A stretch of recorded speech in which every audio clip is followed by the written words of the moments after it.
you're trying to grow with Google Ads, there can be a lot of different pain points that you hit, especially because there's so many different variables with Google Ads. There's so many different things that you can audit and change and test and optimize, and every single business is different. There's definitely some best practices that we can implement into a Google Ads account, but from there, it's all on testing, seeing what works for your business, ensuring that you're hitting the right audience, and paying for meaningful clicks that will really not only just drive up the volume of your account, but actually drive up the results that you're seeing from Google Ads. For your Google Ads account, you would want to make sure that your copy speaks to the audience that you're trying to hit. If you're trying to look for homeowners, you want to stick to that residential language. They've invested in their home, so instead of saying that you're the number one home inspector in town, you should say that you're the home inspector that your friends and your families would recommend to you.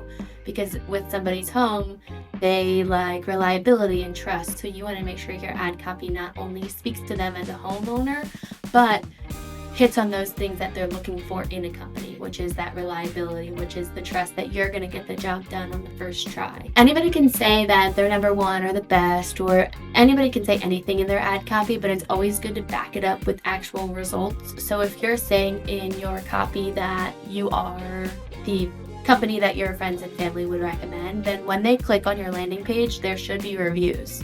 Something that the person searching can actually click on and read through that shows that you are what you say you are.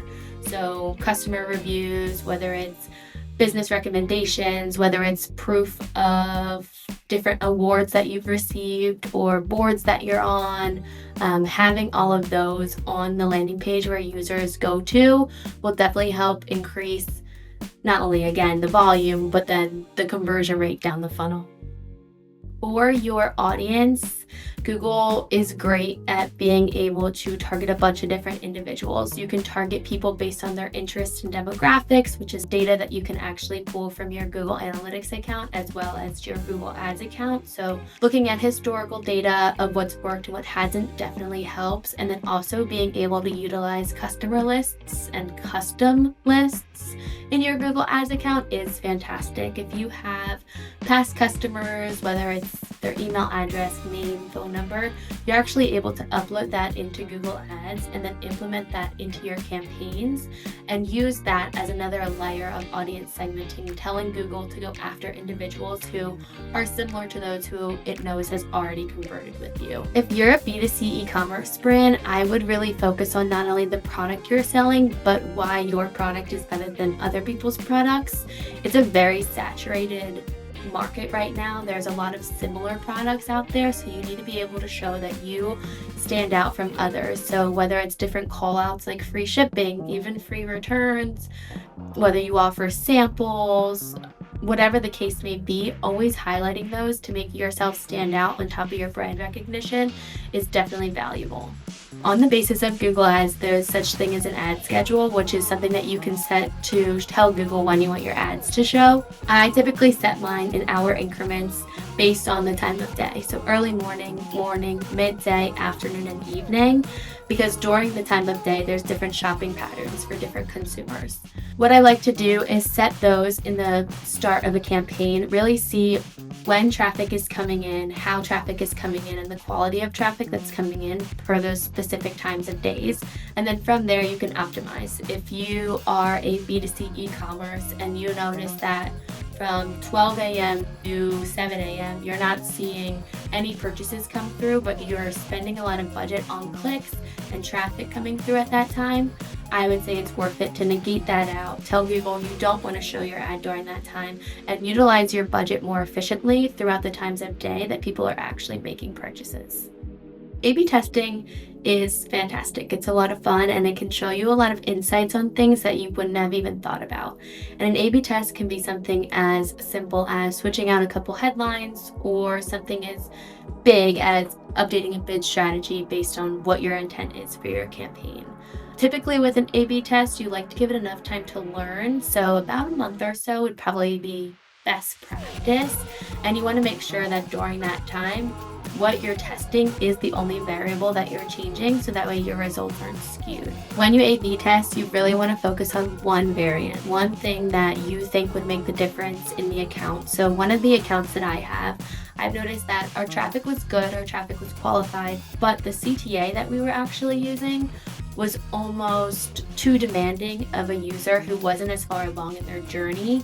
So they would get to our landing page, they would get to our ad, and then they would see our CTA, which was get started, when it probably should have been a little bit lesser than, and they would hover over it, but they wouldn't necessarily click.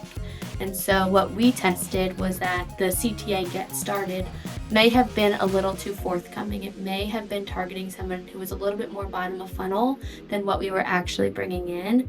And there was no clear message of what was going to happen when you said get started. So we tested get started alongside schedule your free consultation. That tells the customer a little bit more what they're getting themselves into by clicking on our CTA, whether it's filling out the form, getting a phone call, whatever the case may be. But after 30 days of testing those, comparing conversion rates, we did see that the new CTA of schedule your free consultation had a much higher conversion rate than just get started. With that, that was the only change that we had made across our ads and our landing page. So there was a clear-cut winner. When you're shopping around for an agency, which chances are you shouldn't always go with the first one that you click on. You should always get a differing opinion, have a couple different audits completed, so that way you can see how an agency approaches your Google Ads account and how an agency will be as your business partner. Your agency should be a business partner and not just somebody that runs your Google Ads account. When you're in the initial talks with an agency, definitely get an audit from them. See what they're thinking alongside your Google Ads account. Do you want to see how in-depth they go with their audit, and not only with your Google Ads account, but also just your business as a whole? Do they take the time to get to know your business outside of what you're running on Google? Because Google is a part of your business, and as a business partner, you want to know the full-fledged account, what they're getting into, if you're running on any other channels, what your main goals and focuses are, and move on from there. A lot of the times, some agencies will give you hard numbers that they'll be able to hit. Google Ads, unfortunately, is more of a gamble. You can't give hard numbers. You can't say, I will promise to get you 600 clicks in the next 30 days, because that's not something that someone can guarantee. And if they can, there's nothing to say that they're going to be high quality clicks that will actually lead to customers or purchases or whatever the case may be for your account. We can give industry standards, we can give projections, but from there, I would really take note on the fact that a good agency would show you data, show you how it compares to the industry, and then tell you a plan on how they want to get there without over-promising and under-delivering. If you've got questions or want help with your ads, reach out. We would be happy to have a conversation.